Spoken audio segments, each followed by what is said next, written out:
এখন খাবি না কেন? তখন বললাম নিজে রুটি খেতে পারবেন না, তখন তো শুনলি না। আমাকে দিয়ে গরমের মধ্যে রুটি করালি।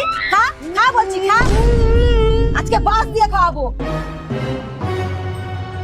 বৌমা, বৌমা, কি ভাবছো? ভাবছি কই কিছু না তো। কিছুই যখন ভাবছো না তখন মা এতবার ডাকছে সাড়া দিচ্ছ না কেন? আসলে শরীরটা একটু খারাপ লাগছে তো তাই। দেখ দেখ, দুটো রুটি বেশি বানাতে বলেছি বলে বড় লোকের বেটি শরীর খারাপ হয়ে গেছে।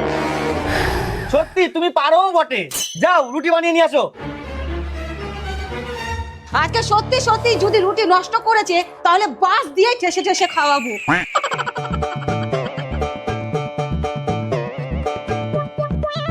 এই নেন রুটি। তোমাকে বললাম দুটো রুটি আনতে, আর তুমি চারটে রুটি নিয়ে আসলা। খান না খান, দেখুন ওই জ্বালায় ঢুকে যাবে।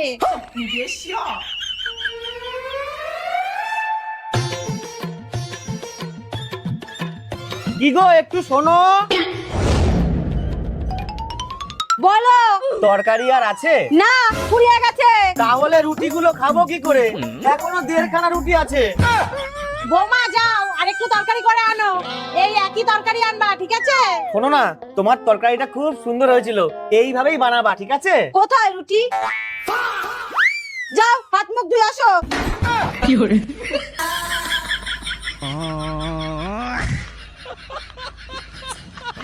ये भगवान क्या जुल्म है।